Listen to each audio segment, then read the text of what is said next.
प्रिय भक्तगण, आज हम आपको एक कथा का श्रवण करा रही हूँ जो सुनने मात्र से आपके जीवन में सुख, संपत्ति और धन की वर्षा होगी। तो चलिए कथा को प्रारंभ करते हैं। माता पार्वती भगवान शिव से कहती है, प्रभु, मैंने देखा है कि पृथ्वी लोक में कुछ स्त्री और पुरुष अपने साथी के साथ प्यार और समर्पण से जीवन गुजारते हैं। अगर आप यह कहानी सुन रहे हैं तो पूरा सुनिए। इस कथा को आधा अधूरा छोड़कर जाने की गलती मत करिएगा, क्योंकि इस पवित्र कथा को पूरा सुनने से मनचाहा फल की प्राप्ति होगी। इसलिए इस कथा को पूरा सुने। आप शिव भक्त हैं तो भोलेनाथ का अनादर ना करें। कुछ स्त्री और पुरुष एक दूसरे के साथ रहकर अपनी खुशियां बांटते हैं, लेकिन कुछ सालों के बाद आपस में लड़ने लगते हैं। प्रभु, मैं यह जानना चाहती हूँ कि आने वाले जन्म में क्या होगा। फिर वह जोड़ी पति पत्नी के रूप में मिलेंगे कि नहीं, और साथ ही कुछ चर्चा भाग्य के बारे में भी करना चाहती हूँ कि जो कुछ भी भाग्य में नहीं होता, क्या वो किसी इंसान को मिल सकता है। भगवान शिव कहते हैं, पार्वती, मैं तुम्हारे मन की बात समझ गया। अब मैं तुम्हें एक छोटी सी कहानी सुनाऊंगा। इस कहानी को ध्यान से सुनो। इस कहानी को बड़े ही मन से सुनना, क्योंकि इस कहानी को सुनने से तुम्हें दो ज्ञान की बातें प्राप्त होंगी। पति और पत्नी का संबंध कितने जन्मों तक रहता है, और भाग्य में जो नहीं होता वो कभी नहीं मिलता। प्रिय श्रद्धालुगण, ये कहानी बहुत ही शिक्षाप्रद है, इसलिए कृपया ध्यान दें कि कहानी के आखिर तक जुड़े रहें, क्योंकि एक आधा सुना हुआ कहानी से सिर्फ आधा ज्ञान मिलता है जो हमारे जीवन में कभी भी उपयोगी नहीं होता। तो चलिए हम कहानी की शुरुआत करते हैं। भगवान शिव ने पार्वती से कहा, एक समय की बात है, एक राजकुमारी थी जिसका नाम रूपमती था, जो पूरी तरह से चरित्रवान थी, जिसकी शादी एक चरित्रवान राजकुमार सौरभ के साथ हुई थी। दोनों ही जीवन का आनंद सुख वैभव के साथ ले रहे थे। धन की कोई कमी नहीं थी, सिर्फ कमी थी तो एक संतान की, जिसको लेकर के रूपमती चिंताग्रस्त रहती थी। समय धीरे धीरे गुजरता गया। एक दिन रूपमती की तबीयत अचानक बहुत खराब हो गई। फिर वो राजकुमार सौरभ से बोली, प्रीतम, मैंने आपकी सारी बात मानी है। मैंने आपकी बहुत सेवा की है और पूजा भी की है, मगर मैं आपको एक खुशी पूरा नहीं कर सकती। वो है संतान को जन्म देने की खुशी। मुझे आभास हो रहा है कि मेरा जीवन कुछ पलों में ही समाप्त होने वाला है। मलाल मत करना मेरे ना रहने के बाद। मेरी यादों के सहारे आप अपना जीवन जीना। मैं आपको वचन देती हूँ, अगले जन्म में फिर आपकी पत्नी बनूंगी। तब मैं आपको संतान की इच्छा अवश्य पूरी करूंगी। और फिर इतना कहकर कि उस रूपमती की मृत्यु हो जाती है। फिर एक दिन सौरभ भी शरीर को त्याग देता है। फिर वो राजकुमार सौरभ एक ऐसे राजा के यहाँ जन्म लेता है जिसकी 100 रानियां थीं, और 100 रानियों के बीच में वो अकेला ही पुत्र था। उधर वो राजकुमारी रूपमती भी एक ऐसे राजा के यहाँ जन्म लेती है जहाँ 100 रानियां थीं, और सब रानियों के बीच में केवल एक ही पुत्री थी, जिन्स राजा के पुत्र था। उस राजा के पास में एक बहुत ही अक्लमंद और वफादार तोता था। राजा उससे बहुत सारे मामलों में सलाह लिया करता था, और उसकी सलाह वो मानता भी था। बड़ी बड़ी मुश्किल समस्याओं में राजा तोते की सलाह अवश्य लेता था। एक दिन राजा ने उस तोते के पास गया और तोते से कहा, हे तोते, मैं तुम्हें एक बहुत बड़ी जिम्मेदारी सौंपता हूँ जो तुम्हें पूरी करनी है। तो तोता ने कहा, बोलो महाराज, मैं आपके लिए कुछ भी कर सकता हूँ। तो राजा ने कहा, है तोते, तुम तो जानते हो कि मेरा एक ही बेटा है, और मैं अपने बेटे के लिए कैसी बहू चाहता हूँ वह तुमको पता है। तुझे मेरे लिए ढूंढ करके वैसी ही बहू लानी है। राजा ने उस तोते को अपने मन की सारी बात बता दी, बहू कैसी चाहता है। फिर राजा की बात को सुन करके वो तोता राजी हो गया, और फिर तोता ने राजा से कहा, महाराज, आप जिस तरह की राजकुमारी चाहते हैं, आपको जिस तरह की पसंद हो, आप एक पर्चा पे लिख करके और मेरे पैर में वो पर्चा बांध दो, और फिर आगे का काम आप मेरे ऊपर छोड़ दो। मैं वैसी ही राजकुमारी तलाश करके लाऊंगा जैसी राजकुमारी आप चाहते हैं। भगवान शिव बताते हैं कि पार्वती फिर तोते की बात सुनकर राजा ने एक पर्चा पर अपने पसंदीदा राजकुमारी के बारे में लिख दिया कि वह कैसी राजकुमारी चाहता है, और उस पर्चे को तोते के पैर में बांध दिया। अब तोता एक पड़ोसी देश में पहुंचा जहां बहुत तेज बरसात हो रही थी, इसलिए उसने एक जंगल में आश्रय लिया। वहां उसको एक पुराना खोखला पेड़ मिला, जहां उसने सोचा कि यह स्थान उसके आराम के लिए बहुत उपयुक्त होगा। जैसे ही तोता उस खोखले पेड़ में जाने के बारे में विचार किया, वहां से एक आवाज आई, तुम अंदर नहीं जा सकते। अगर तुम अंदर गए तो तुम अंधे हो जाओगे। फिर तोता ने इस डरावनी बात को सुनकर खोखले पेड़ में नहीं गया। और वहीं पर एक झूला जिसका एक तार टूटा हुआ था, वहां जाकर बैठ गया और वर्षा थमने का इंतजार करने लगा। बारिश बंद होने के बाद में उसी जगह एक मैना निकली और आकर तोते के पास बैठ गई। फिर दोनों बहुत देर तक बातें करते रहे। इस बीच तोते ने मैना को सारी बात बताई कि वो कहाँ जा रही है। फिर तोते की बात सुनकर के वो मैना कहने लगी, आज की हमारी मुलाकात बहुत ही अच्छी रही।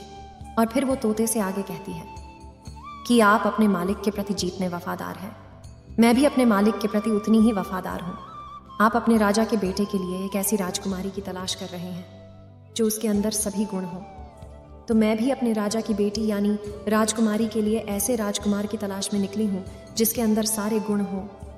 फिर वो तोता कहने लगा कि हमारे राजा का कहना है कि हम ऐसे घर की राजकुमारी लाएंगे जिस राजा की 100 रानियां होनी चाहिए, क्योंकि हमारे राजा को भी 100 रानियां हैं। तोता ने मैना से यह कह दिया। मैना कहती है, अब हम आपकी बात समझ गए हैं, क्योंकि आपके राजा के पास भी 100 रानियां हैं और हमारे राजा के पास भी 100 रानियां हैं। आपके राजा के पास केवल एक राजकुमार है और हमारे राजा के पास केवल एक राजकुमारी है। आपके राजा का राजकुमार भी सर्वगुण संपन्न है और हमारे राजा की राजकुमारी भी सर्वगुण संपन्न है। तोता को अपने मन की बातें बताई और वहां पर तोता ने राजकुमार की पसंद की बातें सुनाई। फिर तो वह तोता और मैना राजकुमारी के देश में आ गए, क्योंकि तोता मन में यह सोच रहा था कि मेरे मालिक का सपना पूरा हो जाएगा, उनकी इच्छा पूरी हो जाएगी। वह जैसी राजकुमारी चाहते हैं वैसी ही राजकुमारी आज मुझे मिल गई है। इस प्रकार जब तोता और मैना उड़ते हुए राजकुमारी के महल में पहुंचे तो महल के एक नौकर ने उनको देख लिया, तो उन्होंने राजा से जाकर बताया कि महाराज, आपने मैना को जिसका कार्य के लिए भेजा है उसने आपके साथ में बहुत बड़ा विश्वासघात किया है। वो राजकुमार की तलाश में कहीं पर नहीं गई, वो तो एक तोते के साथ घूम रही है। मैंने तोते के साथ घूमते हुए अपनी आंखों से देखा है और आपकी बात तो पूरी तरह से भूल गई है। आपकी आज्ञा का उसने उल्लंघन किया है। इस प्रकार राजा को क्रोध आ जाता है और वो तोता और मैना को दोनों को मारने का हुक्म देते हैं। तोता और मैना को यह बात जानकारी हो गई कि राजा हमें मरवाना चाहता है। यह बात तोता और मैना को समझ में आ गई और फिर मैना तोता से कहा, हमारी जान इस जगह पर खतरे में है, हमें जल्दी इस स्थान से दूर भाग जाना चाहिए। इससे पहले कि राजा हमें मार दें तब हमें यहाँ से भाग जाना चाहिए। हमें जल्दी से इस स्थान को छोड़ देना चाहिए, वरना हम दोनों बिना बात के मर जाएंगे, जैसे कि राजा ने तय किया है। इसके बाद जब तोता और मैना ने सोचा कि वे इस स्थान से दूर जाने वाले हैं तो वे बहुत दूर उड़ कर चले गए। जब राजा के सिपाहियों ने बहुत देर तक खोजते रहे पर वे नहीं मिले, फिर सैनिक वहां से वापस आ गए, क्योंकि उन्हें लगा कि तोता और मैना दूर भाग गए होंगे। अब इधर तोता और मैना ने कुछ दिनों तक इंतजार किया ताकि लोग उनकी बातों को भूल जाएं। फिर कुछ दिनों बाद तोता और मैना वापस महल आए और आकर के तोता राजा के दाएं घुटने पर और मैना राजा के बाएं घुटने पर आकर के बैठ गए। फिर तोता मैना ने राजा से पूछा, आप हमको क्यों मारना चाह रहे थे? हम तो आपके वफादार हैं, आपके महल के नौकर हमसे जलते हैं, इसीलिए उन्होंने आपसे हमारी बुराई की। हम दोनों तोता और मैना बड़ी शान वाले उन राजाओं के नौकर हैं जो अक्लमंद भी है और अमीर भी हैं। हमने आपके साथ में हमेशा वफादारी की है। तोता और मैना अपने मन की बात बताते ही और कहते हैं कि दोनों राजाओं के यहाँ पर 100 रानियां हैं। उनमें से एक के केवल एक बेटा है और दूसरे राजा के केवल एक बेटी है, जबकि वे राजाएं कभी भी एक दूसरे को नहीं मिले थे। एक राजा को एक ऐसी बहू चाहिए थी जो दूसरे राजा की बेटी जैसी हो और दूसरे राजा को एक वैसा ही दामाद चाहिए था जैसा कि दूसरे राजा का बेटा हो। हम महाराज आपके दोनों दरबारों के नौकर हैं। हम भगवान की कृपा से आपके राज्य के बाहर एक जंगल में मिले थे और अब हम आपके पास इस अच्छी खबर के साथ आए हैं। तोता और मैना ने राजा को समझाया और उन्होंने अपनी मनोबल से राजा को खुश किया। तभी तो तोता ने राजा की ओर अपना पैर बढ़ाया, जिस पर एक पर्चा था जिसमें राजकुमार की पसंद लिखी थी। राजा ने पर्चा पढ़ा और बहुत खुश हुए।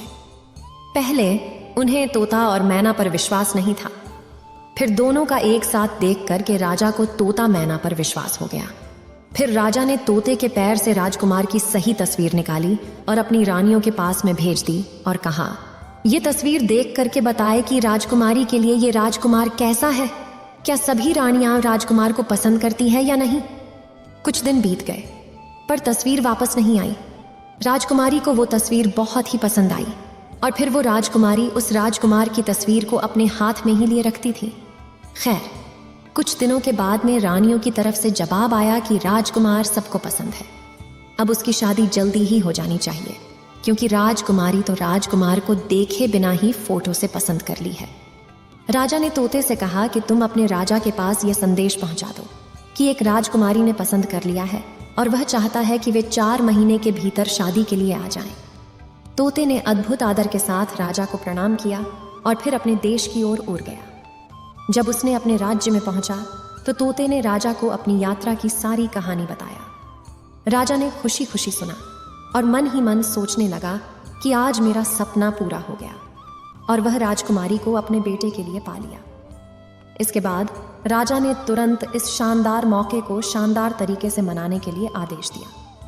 राजकुमार के लिए राजा ने सबसे उत्कृष्ट और विशेष कपड़े बनवाए, घोड़े के लिए शानदार आसन बनवाए गए और सिपाहियों के लिए नए और विशेष वेशभूषा बनवाई गई। बहुत सारे तरह की भेंटें जैसे अनमोल हीरे जवाहरात, बढ़िया कपड़े, मुश्किल से मिलने वाले फल, कीमती मसाले और बढ़िया किस्म के इत्र आदि इकट्ठा किए गए। हर चीज को याद करके राजा ने इकट्ठा किया। महीने जल्दी ही गुजर गए। इतनी तैयारियों में समय कब निकल गया पता ही नहीं चला। शादी की कुछ दिन पहले ही राजकुमार का पिता बीमार पड़ गया और वो मर गया। अब परिवार वालों के लिए यह एक बहुत ही बड़ा धक्का था। राजकुमार को अपना शादी टालना पड़ा, क्योंकि ऐसे समय पर शादी के लिए राजकुमार का जाना अपने पिता का अपमान जैसा करना दिख रहा था। फिर जैसे ही राजकुमार के पिता की मौत का अफसोस का समय बीता, फिर राजकुमार तोते के साथ में राजकुमारी के साथ में शादी करने के लिए निकल पड़ा। उधर राजकुमारी का राज्य कोई ज्यादा दूर नहीं था, इसीलिए राजकुमार तोते के साथ में बहुत जल्दी पहुंच गया और फिर राजकुमार ने अपना डेरा राजकुमारी के महल के पास वाले बगीचे में डाल दिए। अगर राजकुमार उस बगीचे में ना गया होता तो अच्छा होता, क्योंकि वहां उसका तोता मर गया। उस बगीचे के माली ने उस तोते को मार दिया, क्योंकि वो तोता एक खजूर पर बैठकर खजूर को तोड़ रहा था और राजकुमार की तरफ उस खजूर को फेंक रहा था। ये बात माली को रास नहीं आई और उसने तोते को मार दिया। फिर जैसे ही राजकुमार के पास यह मुश्किल आई, उसके कुछ देर बाद ही उसने सुना कि राजकुमारी के पिता ने अपनी बेटी की शादी उसके साथ करने से इनकार कर दिया, क्योंकि उसका पिता मर गया था। अब बगीचे में डेरा डालने के कुछ दिन बाद ही राजकुमारी अपनी पालकी में बाहर जा रही थी तो इत्तेफाक से वही रास्ता उसके सामने आया जिस रास्ते पर वो बगीचा था। उसने बगीचे पर नजर डाली तो वहां राजकुमार को देखा। फिर राजकुमारी उस राजकुमार को पहचान गई, क्योंकि उसकी तस्वीर अभी भी उसके पास में थी। उसने उस समय तो कुछ नहीं कहा और अपनी पालकी ढोने वाले कारों को वापस चलने के लिए कहा, क्योंकि राजकुमारी को अपना प्रेमी मिल गया था। उसी समय उसको सब कुछ बहुत अच्छा लगने लगा। शाम को खाने के समय राजकुमारी ने अपने खाने में से आधा खाना खाया और बचा हुआ आधा खाना राजकुमार की तस्वीर के साथ में राजकुमार को भेज दिया। उसने अपनी नौकरानी से कहा कि वो राजकुमार से कहे कि वो उस खाने को खा ले, और अगर वो ना खाए तो उसमें अपनी उंगली घुसा दे। नौकरानी ने वैसा ही किया। राजकुमार ने खाना नहीं खाया तो नौकरानी ने उसको खाने की प्लेट में उंगली घुसाने के लिए कहा। जब उसने प्लेट में रखे चावल में अपनी उंगली घुसाई, उसने सोचा कि राजकुमारी मुझसे प्यार करती है। ऐसा सोचकर वह अपने हाथ चावल में मिलाए और एक पत्र राजकुमारी के लिए लिखकर उसे नौकरानी के द्वारा भेज दिया। फिर जब राजकुमारी ने वो पत्र पढ़ा तो उसके मन में राजकुमार से मिलने की इच्छा उत्पन्न हुई। उसने रात को अपना घोड़ा तैयार करवाया और उस बगीचे की ओर चल पड़ी जहां पर राजकुमार ठहरा हुआ था।